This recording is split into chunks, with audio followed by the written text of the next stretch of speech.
Today my very special guest on Hello Darlink is a beautiful Bec Bucci. Bec will share her story how she survived sexual abuse and domestic violence from a very young age and her most recent battle with breast cancer. Bec's life motto is, no matter how dark it gets, light will always find its way. Let's find out how. Hello darling and welcome to the show. Hello darling, and thank you very much for having me on the show today. Bec, let's start with you growing up, which was very different. You had a traumatic experience and your childhood was very different to an average young girl growing up. Tell us what happened when you were young. Yeah, so growing up, my experience actually didn't feel like it was that different to any other young girl. So from a very, very young age, I experienced sexual abuse and extreme domestic violence. And in my experience, it was fairly normal. It wasn't until years later that I began to understand that my experience was actually quite extreme and quite different to, you know, the next girl that was sitting in class with me at school. It began when I was very, very young, so my earliest memory goes back to about 3 or 4 years old. And this is a close member in my family of which I can't identify at this point in time. And I was not the only person that was a victim to this particular person's actions, but it was quite extreme. And you are in the process of writing a book based on real-life events called Roach. Why Roach? So that's the working title that we have at the moment for the book. We've called it Roach for a couple of reasons. One is that we live in a society where children are exposed to predators every day, and very similar to a cockroach, you don't always know that they're there. So they can be hidden and they only come out at certain times, very similar to sexual predators that live within our society. The second reason is there is actually a real-life event which is featured in the book, which I can't go into too much detail, but there are cockroaches involved in that scene, and it's there to demonstrate the level of torture and the extremity of what this individual went to. And when you were young, going through this trauma and abuse, did you tell anyone about what you were going through? Definitely not. So one of the things that is quite common with young children and young people, whether they're being groomed by a sexual predator or whether they grow up with sexual abuse, is this ongoing theme where these children are basically, they're petrified to tell anybody. So often these predators will threaten other members in the family, to harm other members in the family, harm animals, and there's also a big element of shame that also comes in at some point, not usually when they're quite young, but as you're going into maturity and into, you know, womanhood or manhood, adolescence, there is that real fear that, you know, somebody's going to hear about what's happened to you and consider you to be dirty or different from everybody else. There's a whole range of things that happen over that space in time, and these predators bank on being able to use that to their advantage. And so in most cases, victims of, although I like to call them survivors, I don't consider myself a victim anymore, I now consider myself a survivor, but in most cases, it takes many, many years before, you know, a victim at that point will come out and actually talk about what's happened to them. And you have mentioned that your siblings also experience abuse. Yes. At the hands of the predator. Yes, yes. How did you work it through as a family? Did it make you closer?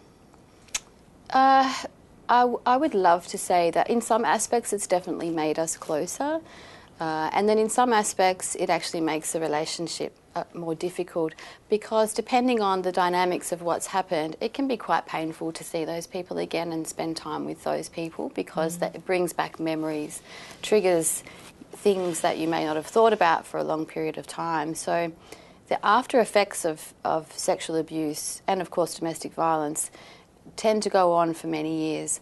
And I think that's probably one of the key points that a lot of people don't understand, is that although it may occur in somebody's childhood, it tends to turn up continuously in adult life. And as things progress and you mature, there are more challenges that you face. The first time you have a baby, there are things that come up the first time you have a baby. So it's kind of like an ongoing dis-ease. I don't want to use the word illness, but like a dis-ease that you carry with you, and you have to continuously work on how you work through all of those different series that are associated with different memories that come back at different times. At what age you knew that your siblings are going through the same, and when did you share it with each other? So I was quite aware from a young age that my siblings were, some of my siblings, so I have to say that I wasn't completely aware of how far this actually went, and in the book we go into detail about how far it actually, how far-reaching this predator was. So it wasn't, in early days there were two of them that I was aware that it was occurring. In many cases I would actually go in place of them to try and protect them from having to minimise the impact of that happening to them. In terms of other siblings, I wasn't aware until they were in their late sort of 18, around 18, 19, coming into maturity and all of those sort of things. So, having gone through what you were going through or gone through, what would you say would be the warning signs in the predator, abuser personality, regardless who he is? So in terms of being aware of somebody within, because in most cases the predator is someone who's fairly close to the family, and the abuser is not usually someone that the child doesn't know. So it's unusual for it to be someone outside of that family unit or close friends. Warning signs in terms of abusers or predators would be things like wanting to spend an increased amount of time with that child unsupervised, the child coming home with gifts, the child starting to talk about things in a sexual way that maybe they haven't previously. In some cases, young children, that are not quite at sexual maturity will start masturbating in private. And there's also the obvious signs: withdrawal, change of diet. Sometimes young children can start bedwetting. So there's quite a lot of signs when it comes to the children, which marry with the behaviour of the abuser. Very often, people that were abused, women that were abused in a childhood, get attracted to abusive partnerships as they grow up. Why do you think it happens? Yeah, look, Barbara, that's a very, very common thing that occurs, and a lot of times it's difficult to understand why would a woman who has gone through some form of abuse in their childhood, whether it be sexual or physical, end up in a relationship with an abusive partner. Exactly. Doesn't seem to make sense. Yeah. The truth of that is that, especially if a child has been abused from a very early age, both sexually and physically, I know it sounds a bit strange, but being back in that situation is almost like a safety. It's almost like it almost feels safe because it's familiar. It's familiar, and you are aware of the outcome, and it's something that keeps you feeling like everything's normal. As crazy as that sounds, that's definitely part of the issue that a lot of women face when they've come out of that kind of abuse. There is a saying: when a woman gets hit first time, she's a victim. The second time, she's a volunteer. What's your opinion? Obviously, generic saying. Yeah, look, I have an issue with that saying, purely from the perspective that most of the time, by the time a woman actually gets hit by a man, she's already in an abusive relationship. We forget that the abusers that abuse women are the same as predators who groom children. So it doesn't begin with the man one day walking in and hitting the woman. It begins with that man, you know, taking away her confidence, removing her circle of friends, telling her what she can and can't wear, making her feel like she's not attractive or shouldn't be attractive, limiting her financial abilities to be independent. There's a whole series of very subtle things that occur before that moment happens. And I think the first time it happens, a woman is in shock, usually. It's almost unbelievable. And part of us, we don't want to believe that that's actually where we are at that point in time. And so I think the second time it happens, it's that point where you think, it's going to get better. It's going to be okay. He's going to change. He didn't really mean it. He's not going to do it again. And you cannot change the man, correct? The violent man.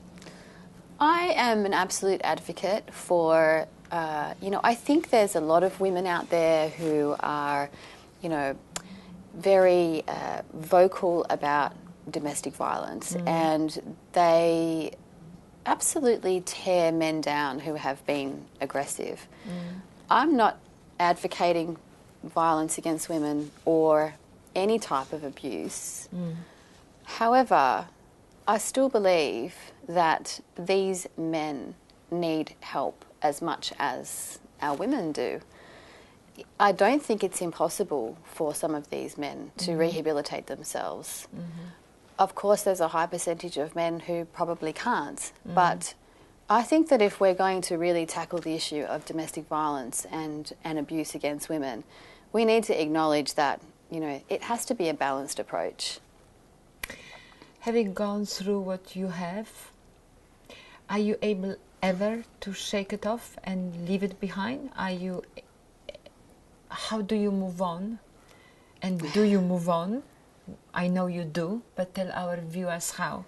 The ripple effect of abuse? Yeah, so I think that's a two-part answer. I think the first part of that answer is that when you've gone through something as extreme as I did in my childhood, it's almost like an onion. So as you progress through life, it's like the skins of this onion continuously, peel away, and then you discover something else about yourself, or something that you may not have remembered. So often there's regressed memories. There's a whole range of things that occur. And I think that's one aspect of it, and that takes continuous work and effort to be able to identify when those moments are happening in your life and not feel ashamed about that, and actually say to yourself, it's okay that I'm actually not okay with that today. And what I know today I didn't know yesterday. And then the other half of that is realising that we all have our own battles. We've all had things happen to us that are traumatic. Some things appear worse than others. But I truly believe that everything happens to us, for us, not to us. Well, Bec, I know the saying. And how would you interpret what the life did to you, did it for you, knowing how much you went through? Yeah, so for me personally, it taught me kindness, patience, humility, and most important, forgiveness. The ability to forgive yourself and the ability to forgive others. And once I actually understood that it was okay for me to do that, and it was okay for me to forgive my abuser and own what happened to me, I didn't have to be ashamed of it anymore. And I could take that and I could actually take it out into the world, and hopefully I could help just one child or just one woman. It doesn't have to be thousands, but if my story can help somebody else understand that the past doesn't have to equal the future, just because that's where you came from doesn't mean that's where you're going. Very good, beautiful. Yeah. If you were to stand in front of an abuser today, what would you say to him? I would say to him, I'm not afraid of you anymore. And this is my life, and you can't take that from me anymore. And I forgive you. Now, gone through what you were gone through, being mother of 3. Yes. Did you find yourself becoming overprotective, obsessed with their safety? Absolutely. I would say that that was probably one of the main... I was always very conscious of who the children were involved with, where they were going. I still drive my 17-year-old daughter to school every day. I was just going to say, do you drive them crazy? Never mind, you drive them to school. Yeah. Because I know how simple and how quickly it can happen. And, you know, we all want to have faith that the people that we have around us are good people. And I think that we should move forward in life thinking that. But my goal now is to educate people on, you know, the warning signs so that they can see, okay, there's something not right here, you know, and if it doesn't look right and it doesn't feel right and it doesn't sound right, it's probably not right. That's and right. we need to learn as women and mothers and, you know, colleagues and sisters and all of those and friends to, you know, listen to that instinct and not be afraid to follow through with that. Bec, I need your opinion on something. If you had the voice to say, how early should this sex education be introduced at schools? From what age? When is too early? Look, I think that begins at home, and I think it's really important that we teach our children what our body parts are and that we open the conversation up for these children really early so that they can feel confident about their bodies. They also feel that they can have a conversation with their parents about anything. And so if there's something wrong, they can tell us. I think that we need to start educating our children earlier. And I think we need to start educating our young adolescents on what love, intimacy and respect is within a relationship. What I'm finding through some of the stuff that I've been doing in terms of trying to open this space up is that a lot of our young people are not being taught about how to be in a healthy relationship with one another. They're getting sex education in high school. A lot of our children are already, a lot of our adolescents are already having sex at 9, 10, sometimes that early. So they already have sex education. And the young boys are learning about sex, going out and watching pornography. And then young girls have an expectation that they have to meet that expectation. So I think in a lot of ways we need to come back to some old-fashioned values and some really basic just openness, you know, be open with your kids. Don't be afraid to talk about it. You know, your kids want to be able to talk to you about it. You recently won another big battle of your life, battle with breast cancer. Yes. You spoke at the Pink Ribbon Ball 2017 as a testimonial speaker. Thank you, sharing your journey. Just to recapture you giving back, what did you learn from this journey and what's your message for women out there watching us today? So yeah, so at the time I had an 11-month-old baby. Yeah, life was not quite where I thought it should be at that point in time. So I was also going through some personal things and I discovered this lump in my breast. I actually ignored it for about 2 or 3 months because I thought, it'll go away. Like it's this, how can this be? How can this be happening now? It can't be possible. And eventually it was bugging me. And so I went away and got the diagnosis and then flew to Sydney and had the lump removed. What did you learn from this journey? So the key thing for me in this journey was that I'd actually had a couple of ultrasounds and I was told that there was absolutely nothing to worry about. Yeah, and instinctively something just didn't feel right. I couldn't budge this feeling that it wasn't quite right. And those instincts paid off because you know, I was basically, once the lump was removed, it was borderline. And there was like an 86% chance that I would have just developed a secondary cancer that would have been identified before this had metastasized. So the message is no, it's not the message don't trust doctors, but the message No. is trust your instincts. Yes, Yes? listen to your body. Your body is talking to you all the time. If you feel that it's not right, just listen to it. Don't ignore it. Yeah. What would you tell yourself as a 15-year-old Bec today?